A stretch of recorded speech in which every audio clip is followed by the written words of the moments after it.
హైదరాబాద్లో real estate market కుప్పకూలిపోయింది.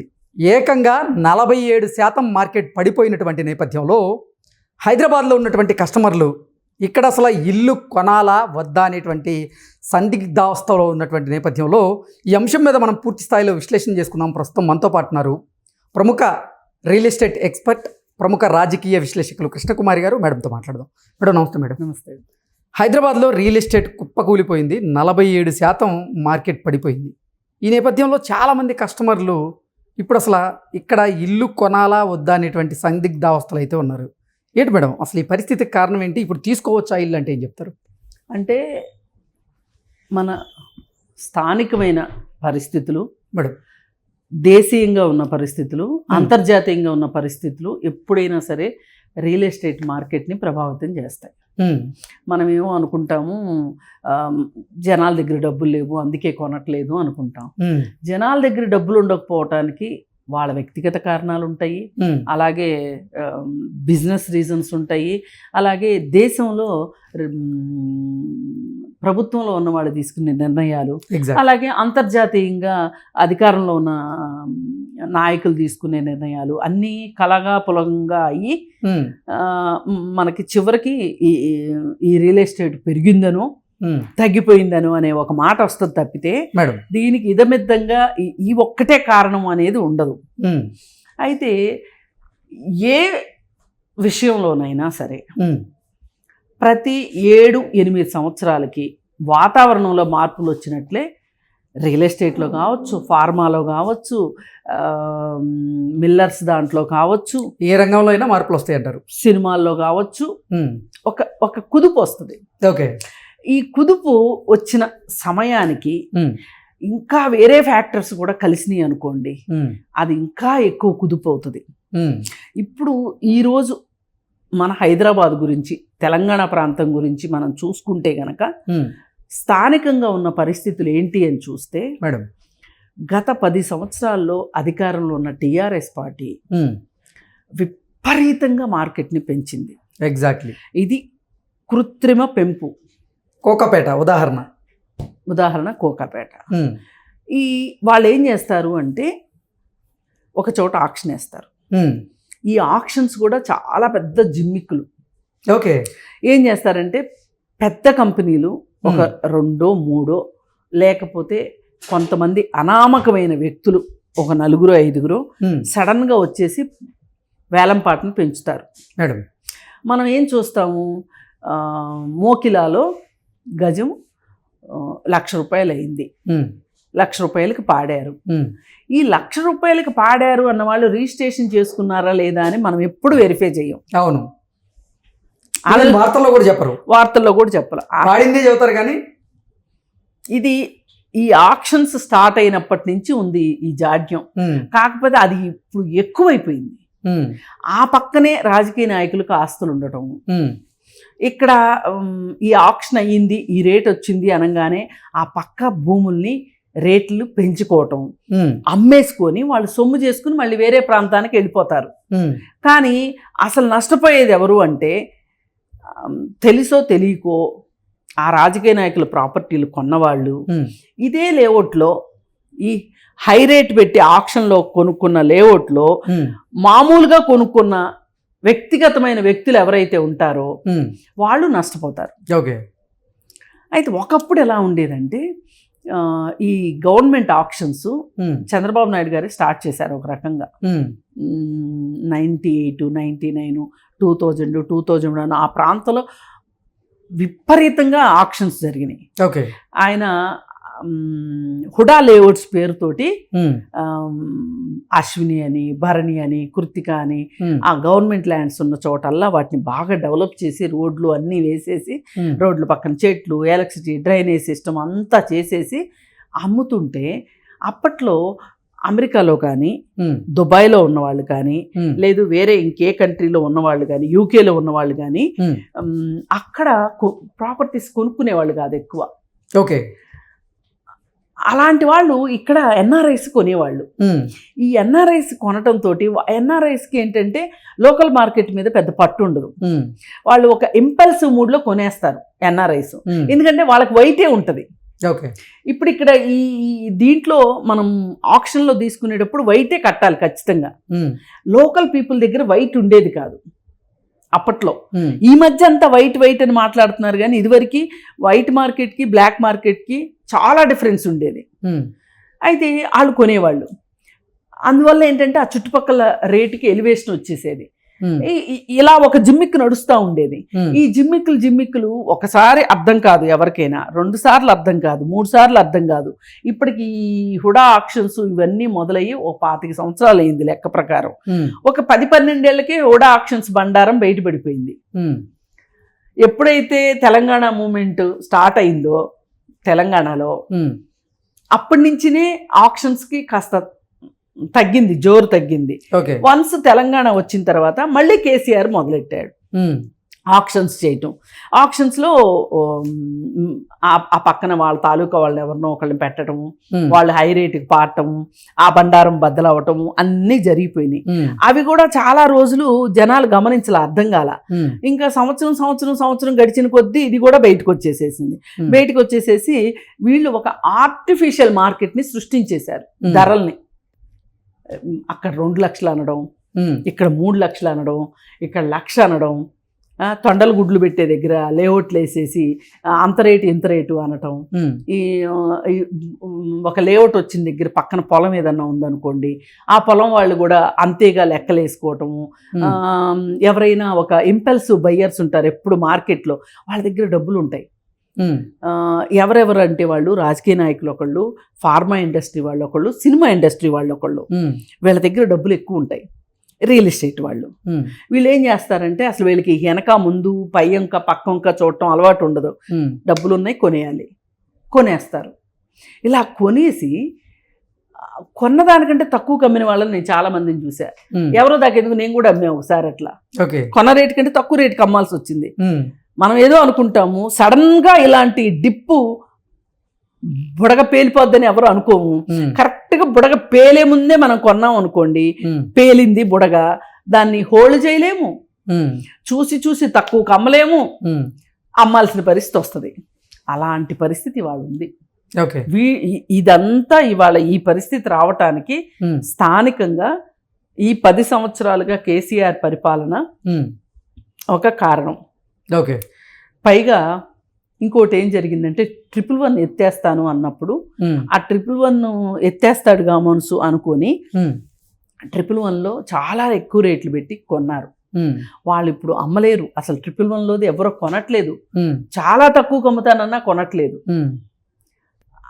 ఆ డబ్బులన్నీ అక్కడ స్ట్రక్ అయిపోయినాయి. ఇప్పుడు రియల్ ఎస్టేట్ మార్కెట్లో డబ్బులు ఎలా ఉంటాయి అంటే ఇది ఒక నదీ ప్రవాహం లాగా ఉంటుంది. కొంటారు, అమ్ముతారు, మళ్ళీ ప్రవాహంలోకి డబ్బులు వస్తాయి, ఇంకో చోట వెళ్ళి కొంటారు, అమ్ముతారు. రియల్ ఎస్టేట్ వాళ్ళ పనే ఇది. ఇప్పుడు ఎవరైనా సరే డబ్బులు మార్కెట్లో చలామణిలో ఉన్నాయి అంటే రోజు ముద్రేయరు కదా ఎవరో కూర్చొని. ఇప్పుడు నేను కొంటాను, మీకు అమ్ముతాను, మీ దగ్గర డబ్బులు నా దగ్గరకు వస్తాయి, నేను ఇంకొకళ్ళకి అమ్ముతాను, ఇంకొక ల్యాండ్ నేను కొంటాను, నా దగ్గర ఉన్న డబ్బులు ఇంకొకళ్ళ దగ్గరికి వెళ్తాయి. ఇలా ABCDEFGH వీళ్ళ దగ్గర నుంచే రొటేట్ అవుతూ ఉంటాయి డబ్బులు. గవర్నమెంట్లు ముద్రేస్తే గానీ వ్యక్తులు ముద్రయ్యారు కదా. ఇప్పుడు ఆ చలామణి తగ్గిపోయింది, ఎందుకంటే అమ్మకాలు కొనుగోళ్లు తగ్గినాయి కాబట్టి.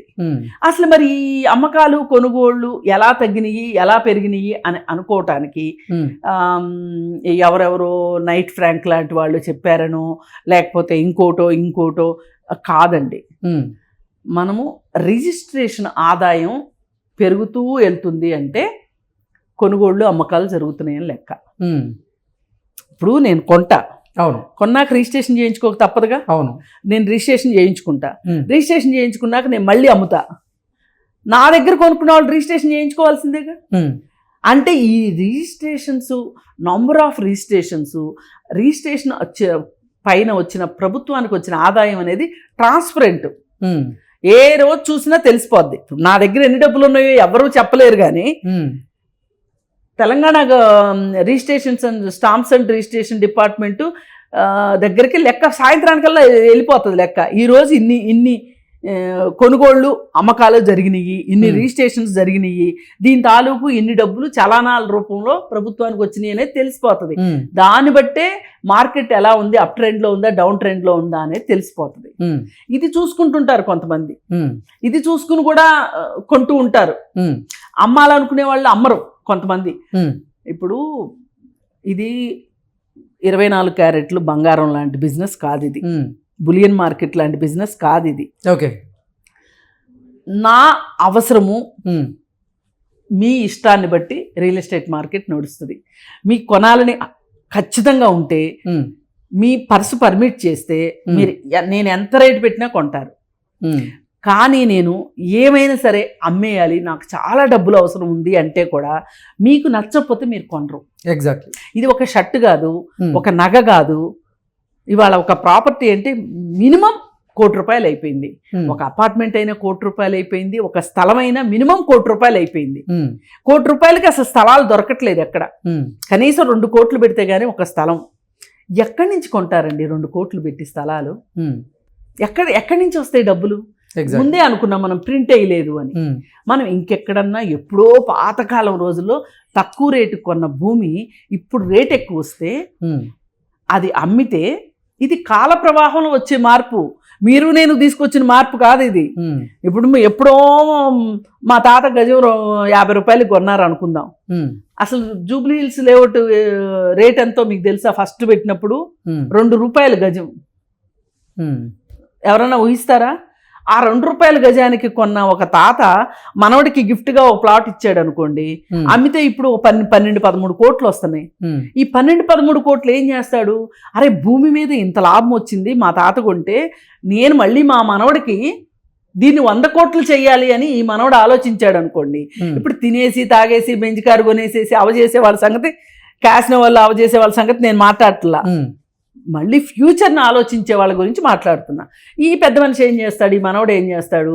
కొంచెం ఊరి చివరికి వెళ్ళి 100 ఎకరాలు వస్తుంది ఆ డబ్బులకి, 100 ఎకరాలు కొంటాడు. ఈ 100 ఎకరాలు కొన్న తర్వాత 15 ఏళ్ళు, 20 ఏళ్ళు, 25 ఏళ్ళు, 30 ఏళ్ళు పోయిన తర్వాత నిజంగానే అతను అనుకున్నట్లు అది 100 కోట్లు అవుద్ది. కానీ ఈ రాజకీయ నాయకులు కానీ ఈ రియల్ ఎస్టేట్ వ్యాపారులు కానీ ఏమనుకుంటారంటే, అసలు ప్రపంచం అంతా మా వల్లే ముందుకెళ్ళిపోతుంది, మా కాళ్ళ కింద చక్రాలు ఉన్నాయి, మేమే నడిపించేస్తున్నామని మన భ్రమంలో పెడతారు. కానీ ఇంటర్నేషనల్ ఎఫెక్ట్స్ వల్ల కావచ్చు, నేషనల్ పాలసీల వల్ల కావచ్చు, లోకల్గా ఉన్న డిమాండ్ బట్టి ఈ రేట్లు పెరుగుతూ ఉంటాయి. ఓకే మేడం, మీరు చెప్పినట్లుగా గత పాలకుల వల్లే హైదరాబాద్లో రియల్ ఎస్టేట్ మార్కెట్ కనుక కుప్పకూలి ఉంటే, కుప్పకూలిందల్లా రేట్లు విపరీతంగా పెంచారు. Okay, high rise apartments culture తీసుకొచ్చారు వీళ్ళు. ఒకప్పుడు ఉండింది, దాన్ని వీళ్ళు ఇంకా ఎక్కువ చేశారు. ఈ చేసేసరికి ఏమైపోయిందంటే, ఈ హై రైజ్ అవసరం ఉన్నా లేకపోయినా ప్రతి వాళ్ళు హై రైజ్లో కట్టడము అనేది ఒక రియల్ ఎస్టేట్ పర్సన్కి అది ఒక గ్రేట్ అచీవ్మెంట్ లాగాను, దానిలో ఫ్లాట్ కొనటమే జీవితాశయం లాగాను మార్కెట్ని అలా క్రియేట్ చేశారు వీళ్ళు. క్రియేట్ చేసేసరికి నిజంగానే స్టార్టింగ్లో వచ్చిన వాళ్ళు ఎర్లీ బర్డ్స్ ఆ ఎఫెక్ట్ని హ్యాపీగా ఎంజాయ్ చేశారు. ఇప్పుడు ఫస్ట్ హై రైజ్ స్టార్ట్ చేసింది ఎవరంటే ఈయన రామేశ్వరరావు గారే, మై హోమ్ వాళ్ళు. మై హోమ్ వాళ్ళ తర్వాత రాజపుష్ప వాళ్ళు వచ్చారు కాంపిటీషన్కి. అలాగే ఇప్పుడు ఇట్లా ఒక 4-5 కంపెనీలు వచ్చినాయి, వంశీరామ్ వాళ్ళు, అలాగే ఇప్పుడు డిఎస్ఆర్ వాళ్ళు వచ్చారు ఇప్పుడు కొత్తగా. ఇవన్నీ సరిపోనట్టు ప్రెస్టేజ్ వాళ్ళు వచ్చారు వేరే రాష్ట్రం నుంచి, మళ్ళీ బెంగళూరు నుంచి శోభా డెవలపర్స్ వచ్చారు, బాంబే నుంచి వచ్చారు కొంతమంది, సలార్పురియా అని చెప్పి వీళ్ళందరూ వచ్చారు. అంటే వీళ్ళంతా ఏంటంటే నేషనల్ రియల్ ఎస్టేట్ పర్సన్స్. వాళ్ళు హైదరాబాద్ మీద చూపు పెట్టారు, ఏ మాటకు ఆ మాట పెడితే. ఎందుకంటే ఇక్కడ వాతావరణం బాగుంటుంది ఒకటి, ఓకే, మన లోకల్ ప్లస్ పాయింట్స్ అన్నమాట ఇవి. గవర్నమెంట్ కూడా పాజిటివ్గా ఉంది. అలాగే ఇంటర్నేషనల్గా పెట్టుబడులు వస్తున్నాయి ఇక్కడికి, చాలా కంపెనీలు వస్తాయి ఇక్కడికి. ఇన్ఫ్రాస్ట్రక్చర్ బాగా ఆల్రెడీ డెవలప్ అయి ఉంది. ఏది హైదరాబాద్ వెస్ట్ అంతా ఇన్ఫ్రాస్ట్రక్చర్ బాగుంది. వీటన్నిటి కారణాలతో వీళ్ళందరూ వచ్చారు. వచ్చి ఆక్షన్స్లో ల్యాండ్స్ కొన్నారు, కొని బిజినెస్ మొదలెట్టారు, హై రైజ్ పెట్టేశారు. హై రైజ్ రావటం వల్ల ఏం జరిగింది అంటే అందరూ హై రైజ్లో కొనలేరు. ఇప్పుడు డబ్బున్న కొనటం ఇష్టం లేని వాళ్ళు ఉంటారు హై రేజ్. ఓ పక్క హై రేజ్తో పాటు ప్యారలల్గా గేటెడ్ కమ్యూనిటీస్ కూడా స్టార్ట్ అయినాయి. ఏది విల్లా కల్చర్ కూడా బాగా వచ్చింది. ఏ వచ్చినానండి ఎంతమంది కొనగలరు అనేది ఒక పాయింట్.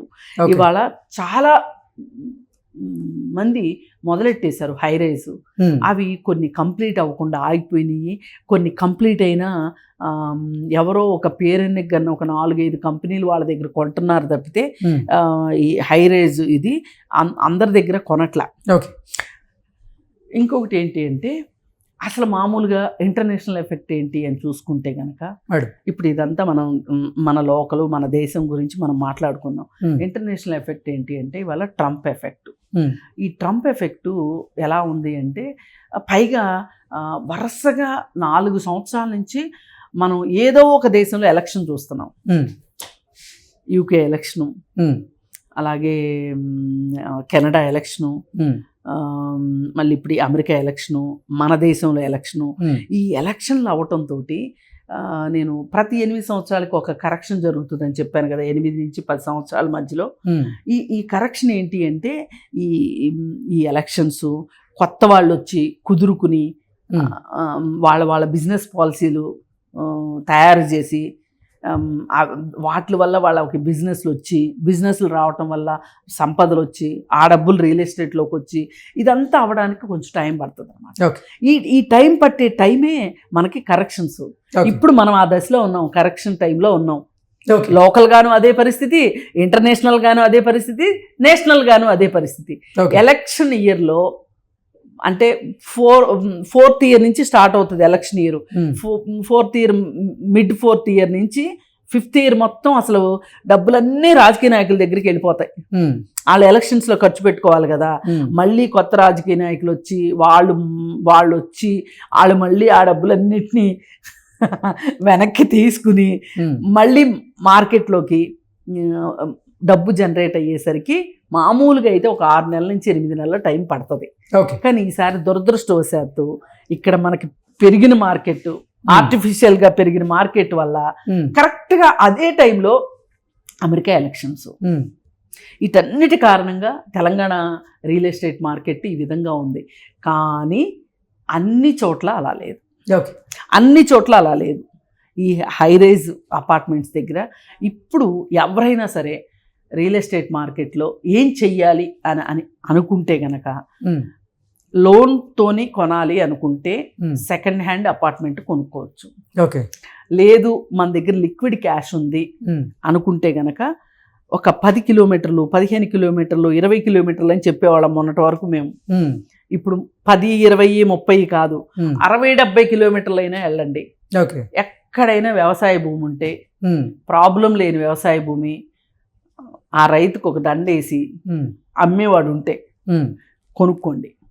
పొలం కొనుక్కోవడం అంతా మంచి పని ఏదీ లేదు. Okay madam, thank you.